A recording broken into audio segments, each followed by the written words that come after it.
So you might be wondering which software you should learn and what is the use of that software. And you might be really confused about of all these softwares that we have today, what are the main softwares that we should learn and how to get an idea about what the software really does. So hello guys, welcome back to the YouTube channel of the Concept Guy, and in this video we are going to discuss about which software you should actually learn and what are the softwares available to us, what are their future use, and what to learn first and what to learn next. So just watch this video till the end because partial knowledge is dangerous, and I hope you will get your answer in this video. So before we begin with, I will just say that if you haven't subscribed the channel yet, or if you are new to the channel, just subscribe it. It's just by clicking the subscribe button, and then you will be able to get more updates of this channel.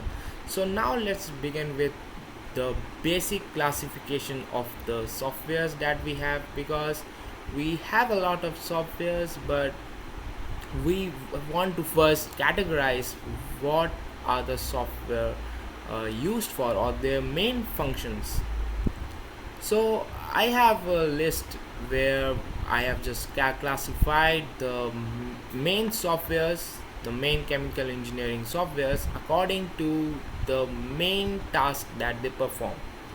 Now this includes the mathematical simulation, the process simulation, the meshing packages, the CAD, the flow simulation, as well as the plant design and piping.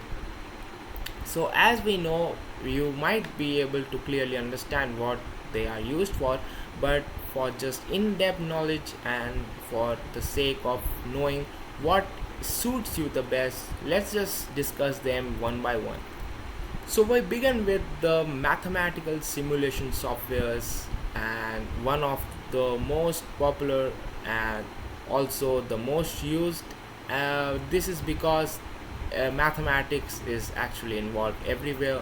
We try to reach the solution using mathematics, we process data using mathematics, we iterate, and we solve numerical methods, use them, and in various aspects in our life, day-to-day life actually. Because let's say we want to measure the heat, let's say we want to measure the heat or the temperature, let's say we want to measure the temperature of a rod and over its length. So you might be able to have derive some equations, get some equations, but how to use those equations to get the temperature profile of the rod with time, this is just an example. So for that thing you have to actually do some mathematical operations, some calculations that are required. And to ease up this stuff, because doing it manually would take a lot of calculations, hard work, and a lot of tumble, very bad calculations, and the chances of mistakes are plenty. So why not use a software like MATLAB or Skylab, as these are mathematical simulation softwares, and therefore they can help you speed up your work and get the accurate results in just less time. But now the question arises, okay, we can use it for that, but which one to learn? Like, should we learn MATLAB, Polymath, Skylab, or the others? Well, let me just make it clear now. So most of the students generally learn MATLAB because it is quite popular and has a lot of applications in our lives. But if we see and look at the Skylab, it's an open source software, it's free to use, whereas MATLAB has, for using MATLAB you need a license, and for that license students generally get that license using their university email or something. But if you are just not a student or a professional and you want to use MATLAB, maybe you just go for the cracked versions available. But Trust me, Skylab is an open source software, and it is an upcoming software, and pretty much uh, makes up what MATLAB does. Also, there are improvements in Skylab also, and for the polymath also, this is just also a good software. But yes, the interface kind of feels like it's too much rigid.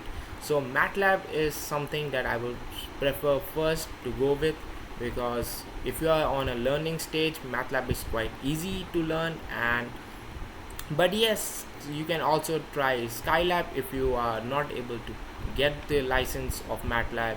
So Skylab is open and free, and therefore you can easily do the calculations there too.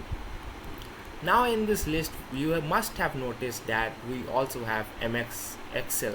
MS Excel is, trust me, it is the best software that I have seen from MS Microsoft, because it not just handles data, not just helps us in data operations, but actually helps in more ways that we actually know.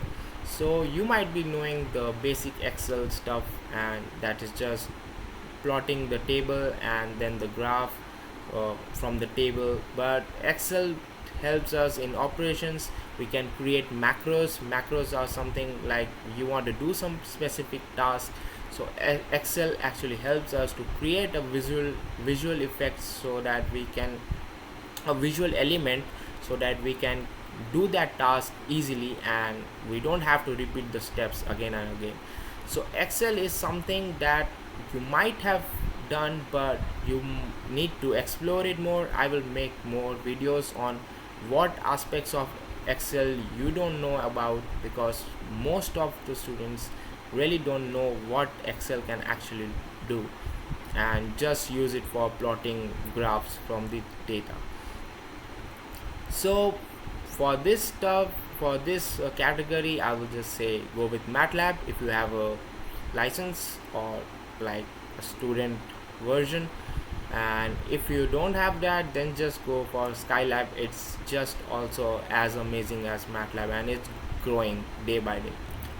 So now we move to our second, the number two category, that's the process simulation. And here what we have is, uh, we just simulate the process. Now this is just by the name, but what we actually do is, we, let's say we have some equations that help us to know about the, let's say, vapor pressures or the mole fractions or various equations. But now if we have to change the data again and again, and MATLAB would actually give us the data, but what if we have something that also makes us easy, that this is the pressure value, this is the mole fraction.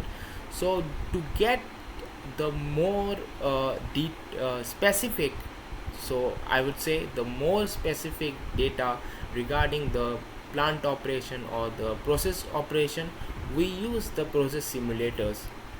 This help us to simulate the process, like to give it a software approach. So we use it as a software, and we see what all things might go wrong, or what all changes do we need to make, and we simulate it before just moving on to the real life plant. So that helps us a lot, because doing all those calculations in MATLAB would make require you to remember all the equations, write them up. But using process simulation, it's just so easy. You just need to take the process, carry it on, change the parameters, and see how it affects the process, how well you can actually optimize the process. So it's basically for the chemical engineering stuff actually. Now what, which one do you actually need to use? Now Aspen is something that is too much popular, because it has a lot of applications and is also industrially used. Now industries also have a different kind of softwares available to them. In fact, Honeywell itself has its own software, and a lot of industries have their own software. So learning softwares, you just need to have the basic idea of these process simulators, and for that you can go up with Aspen or DWSim or even ChemCAD. But I would just prefer that if you can learn Aspen, then it's really good because it is an industry level software. But it is actually paid and you need a license, so in case you don't get it, so try DWSim because it is also an open source software like Skylab and quite really helpful, and it is also just improving day by day. So there are quite few updates coming up, and really it's a good start for you to learn the process simulation. ChemCAD is also good, but yes, I have compared DWSim and ChemCAD in a video. You can find it in the I button as well as down in the description. Also, you can check out my Aspen tutorials and DWSim tutorials that might really help you out with process simulation, and you will be able to choose which simulation software you would actually like to work with.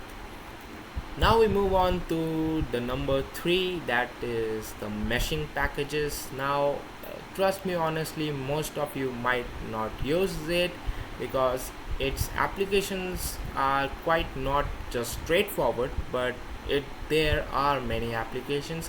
So meshing softwares is something more of the mechanical and civil stuff because they generally get the mesh and all the data related to the mesh, see the meshing, and like in some operations we need to see that operation in units. So for various units you need to actually see what type of mesh is something that you want and what are the changes in the mesh. From this list, I will just suggest go for Turbo Grade because it is quite advanced and quite a helpful tool for meshing, and therefore if you just want to learn and you give it a start, then just learn it, and I hope you will be able to know more about this meshing, and also I will try to make some videos on it so you can just give it a try. So finally we have the CAD, the point number 4, and in CAD, which most of the students generally learn, and it is just computer aided design. So while working on a 3D space, for now we have just worked on like mathematical operations, then simulation, that's also 2D stuff, then meshing is also not quite of the 3D, but yes, that's to the point. But what if we want to make something? So to make our product, to make like the various cars, automobiles and different stuff that we want. So for making all those stuff, seeing the dimensions, seeing the size, and I would just say it's great software for like CAD is something that you must know. It will help you to visualize the 3D space and how the whole arrangement, the dimensions, the size, the overlapping, and every other thing is something that you might be able to use in your future. So learning CAD is something I feel it should be in the first stage because it helps us to develop a relation with the softwares and to relation with the 3D space environment.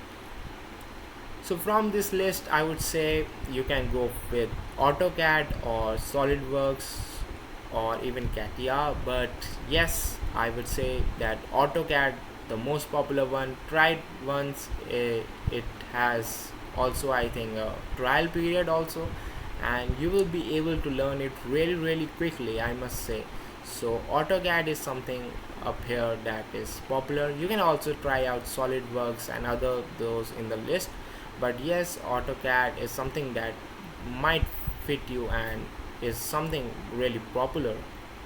So next we have the number 5, that is the flow simulation.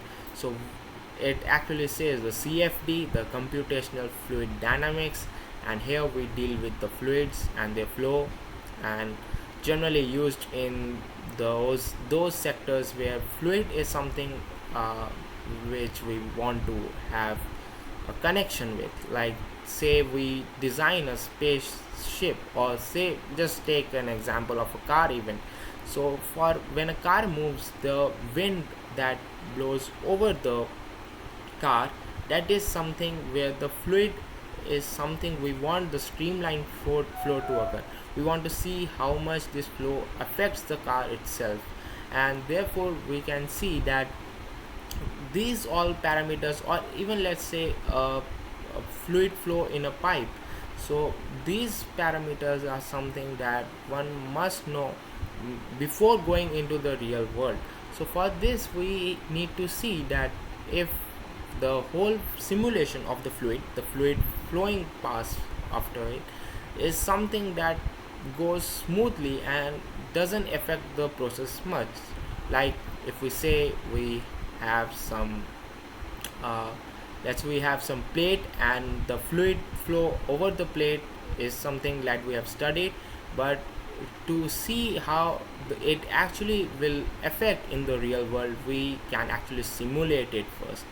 So CFD is something which might require a basic of the fluid mechanics, and those interested in fluid flow or how the forces in the fluid will affect the object or the product should actually try it out.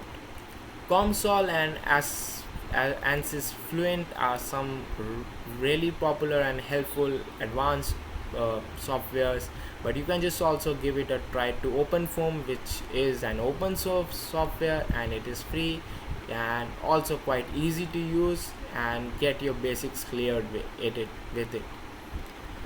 So we now come to the final category, the plant design and piping. This is kind of the master level um, category of these all, because you really need to have good understanding, as you are just designing the plant and piping.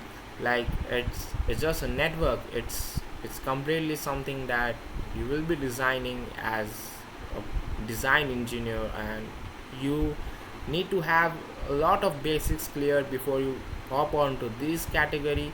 But if you just really are interested and want to have a look at, so I will just suggest try out AutoCAD Plant 3D. And it might be it might be intimidating at first, but yes, if you know the things and like, just give it a try. Just try to make even a pipe, and try to just make a network. You will feel that slowly and gradually you will be more engaged into it, and therefore you might even have quite a knowledge about it when you will just hover around the tutorials as well as the documentation of the uh, plant design software. So try out AutoCAD Plant 3D or Caesar 2 or even the PDMS, which are quite a complex softwares at first, I must say, for students. But yes, they might in fact they will give you quite a good insight about the plant. So learning them might not be that easy, and I would just say to learn them after you have tried out some of the basic softwares. So guys, we are at the end of this video, but what is the actual answer of which software to learn and which to learn first actually? So for you, I must say that give it a try to some basic softwares like MATLAB or Skylab or an Aspen or DWSim and AutoCAD and TurboGrade and also OpenFOAM. So give them a try, and you will be quite sure that which software interests you more, which stream, which area of interest is something that you find suitable to you. You want to discover more about it. And also one of the main thing is that just don't learn all the softwares at once. That is something important, because most of the times we try to just learn this and that, and we just mash it up and our brain is blown out.